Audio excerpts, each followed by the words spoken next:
nakita naman natin si Marcoleta, nagkaroon ng preba to nung congressman pa to eh. Okay. Nung congressman pa to, wala pa rin sa ayos to eh. Nagtataka nga lang tayo, bakit na ito naluklok pa sa Senado? Yun ang tanong eh. Ganun din eh. Pinaayawan nga yan ng mga kapwa niya kongresista noon eh.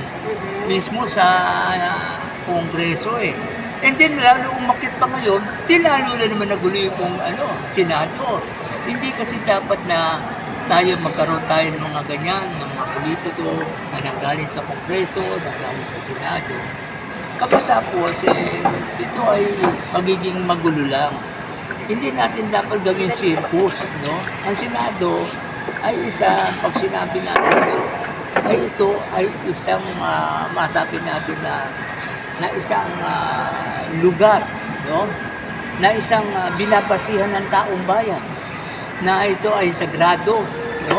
Dito ginagawa ang batas, dito inuukit para sa kapakanan ng bansang Pilipinas. Sabi nga ganito, ang Senado ay mamamayan. Ang mamamayan ay ang Senado. Kaya hindi sila dapat magmalaki sapagkat taong bayan ang nagluluklok sa kanila. Kaya yan si Marcoleta, dapat sana, kung may natitira siya, matanda na rin, ang gawin niya lang para sa kanya, pagbutihan niya na, ipakita niya yung katotohanan, hindi siya one-sided. Kaya sinasabi, hindi pwede na sasabihin mo, mga loyal pa rin kayo sa mga partido nyo. Kaya may kasabihin nga, ganito na yung katapatan ng isang politiko sa kanyang partido, pag siya ay naluklok, ang katapatan niya na ay sa kanyang bayan. Yun ang nararapat na mangyari.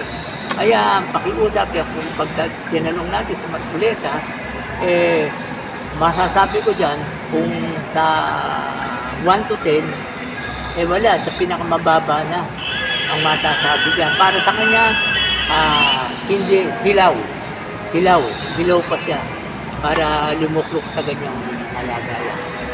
Ngayon, susunod, pupunta naman tayo kay Senador Padilla. Ito, kung magatutusin to marami tong napabilib Yan tao kasi, noong bumilib sa kanya, ngayon wala na. Kahit na isa na. Bakit kamo? Napakalinaw yung ginawa niya na ikaw ay senador. Nang nakita mo, kapwa mo senador, nang alam mo na itong senador na kasama mo, ay nakita mo, sinasabi, nasa custody niyo. Biruin mo ba naman, isama mo sa labas at ang sasabihin mo, nakisabay? Ang layo ata nun, mukhang hindi mo naintindihan na ata yung batas doon pa lang, tapos sasabihin mo ngayon, hindi ka magkakaroon ng obstruction of justice. Ang labo naman, kitang-kita na, kahit hindi na sabihin pa. Sa ginawa mo pa lang, kita na kaagad ang sinasabi ng obstruction of justice. Ngayon, sa ngayon, dito kay Padilla, sa tingin ko, wala na magtitiwala. Kaya ang taong bayan, dapat na maintindihan nyo. Titignan nyo kung sino ninuluklok nyo, hindi kung sino yung popular, yun ang ilalagay nyo. Ang kita nyo ano nangyari ngayon, nagsasayang kayo ng mga upo sa Senado, hindi dapat. Eto naman, dumating naman tayo dito, kay Senador Villanueva.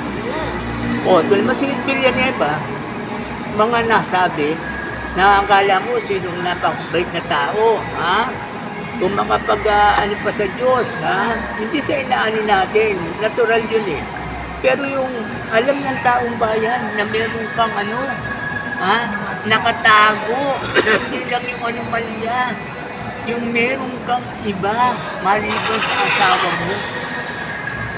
Ano yun?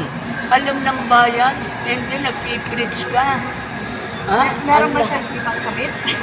Meron siya, di ba? At yan ay hayagan, hindi naman gagaling sa atin. At ipinakita yan.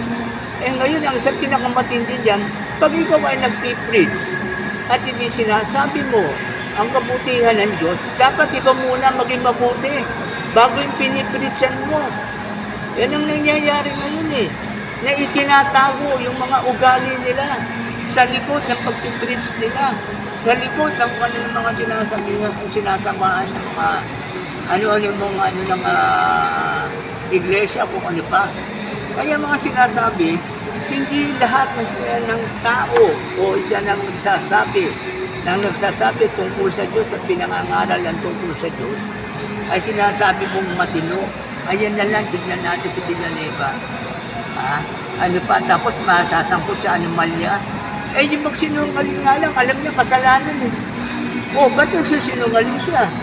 Hindi dapat. So, ano dapat? Hindi rin dapat mailuklok.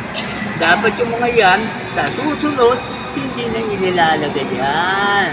Dapat ang tao, magtanda kayo para hindi magulo ang ating Senado, ilagay nyo yung tamang matitino. Yun ang masasabi ko. Eto naman si Jinggoy, sanay na to eh. Talaga naman to eh. Sanay na to talaga si Jinggoy.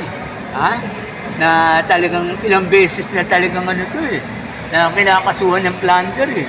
Ito pa rin eh. Pero baka dito sa tingin ko, baka hindi na ito makalusot. Kasi binibiro na nila, akala nila, lahat malulusutan nila. Pero dito, mukhang hindi siya lulusot dito. Kaya sabi sa inyo, di ba, napakahirap bumoto ng artista. Nakita nyo? Ano ngayon? Pag artista, sabi nga sa inyo, pwede umiyak yan, pwede yan tumawa eh. O kayo, makakatawa ba kayo, makakaya kayo? Hindi nyo kayang gawin yun. Sila nga pwede gumawa nun. Kaya masasabi ko, lahat na naranasan nyo at nakita nyo ngayon, panay pansarili yan, dapat yan, taong bayan. Tinatawagan ko kayo, itabi na natin lahat yan. At kung maaari, baguhin na natin ang tao sa Senado. Yan ang sinasabi nga. Kaya iba senador na nagtatago pa ng ugali. Hoy, kaya na kayo. Tandaan nyo, ang taong bayan ay gising na, pagod na sa inyo. At ginagawa niyo pa, na karnabal yung Senado. Wag na. Nagiging lang kayo eh. Kumbaga sa kayo ay nagiging tapat sa mga partido nyo. Hindi sa partido nyo kayo maging tapat. Naging tapat kayo mismo sa taong bayan. Kaya taong bayan, anong gagawin natin? Itapon na lahat ng mga yan. At nang sa ganoon, babago na ang takbo ng ating buhay. Hindi pa kayo napapagod. Pagod na tayong lahat. Tandaan nyo. Dito lang, napagod na. Hindi tayo dapat makichismis dyan eh. Hindi tayo dapat ilagay nga dyan. Isaksak sa ulo natin yung gulo nila. Sila yung gumawa ng gulo. Sila rin ang dapat tumapos. Kaya lang, natadamay tayo, di ba? Bakit tayo gagawa pa? Maglalagay pa ba tayo ng ganyang kagugulo? Anong ginagawa din sa magugulo? Tinatapon. Kaya ibang natitira na magulo pa rin ang kalooban at isipan Tandaan nyo, 2028, alanganin kayo dahil pagod na ang tao. Uwi na kayo. Mensahe sa mga bobo to. Sa mga bobo? Pagboto. Sa pagboto? Mensahe. Alam nyo na kung sino ang iboboto nyo at hindi. Dapat lagyan nyo ng talino Dapat ba palitan na lahat ng 24 senators na yan? Ako tatanungin talino dyan eh. Dahil yung Sa palagay- sigurado, ilan lang yung makikita mo dyan. Kung may matino dyan eh. Lahat yan panay pang personal eh. Sige nga. Sa palagay mo ba? Sige. Sa palagay mo ba panahon na para buwagin yung Senado at Kongreso? Ako pa, sasabi ko, dapat kung ako lang ang tatanungin opinion ko lang to. Dapat buwagin na yan. Dahil bakit ang bayan nagugulo sa inyo. Hindi dapat magulo ang bayan. Dapat kayo, dapat ang bayan tahimik. Sabi sa panukala, makakatipid daw tayo ng 1 trillion sa loob ng isang taon. Tama, totoo. Makakatipid. Kung tutusin nga, dapat pati nga yung Kongreso sinamahan pa sa katutak ng party list na hindi naman talaga nakakatulong din. Sige nga. Ang dapat sana yung mga party list niya, pag sinasabing ikaw ang representative ng party list, dapat nagkakaroon muna ng General Assembly kung sino siya ilalagay. Hindi basta nilang ang sarili nila, nilagay nila. Sige nga. Kaya tayo nagugulat. Tapos pala, ano ba ang layunin nila? Mga pansarili. Kaya kita nyo, ano ng Senado natin? Ang Senado natin, nakita nyo, nagkakanya-kanya. Ang masakit lang nito, ako bilang sa senyor. Tignan nyo na lang, yun sa senyor, universal. Universal hindi maipasa. Kung ano-ano pinagpapasa ng batas. Eh kung universal, pinapasa nila. Ibig sabihin, talagang makatao kayo, makamamayan. Para sa senior kayo, kaso hindi. O ba't hindi nyo may papasa? Sapagkat kayo mga senior, na kahit magretiro kayo, mag-senior kayo, milyon pa rin ang pera nyo. Eh kami mga senior kami, wala. Asa. O kayo ngayon, dapat lang panahon na kayo, mga ipasan yung universal na yan na tinatawag. Ang dali naman ipasa. Kung kanino nakatigil yan, nakatenga, hoy, gumising ka. Tatanda ka rin. Kaya lang, ang laman mula sa amin, milyon pa rin ang pera mo. Kapisan nyo, ha? Eto si Jun Virador, hindi natutulog. Ako natutulog, 30 minutos lang.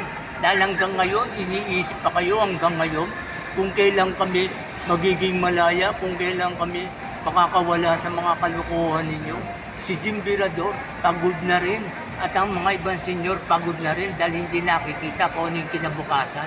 Ang gusto namin, kinabukasan namin, kinabukasan ng magiging ako namin, kinabukasan ng anak namin, kinabukasan ng bayan. Nasaan yung kinabukasan na yan? Hindi nyo na ipapangako, nagpapangako ang kayo, kanya-kanya lang kayo dahil magkakapartido kayo. Kayo lang ang nagpapangakuan, pero hindi sa tao. Yan ang tandaan nyo, meron pa rin. Nauugit at sabi nga sa inyo, malapit na ang eleksyon.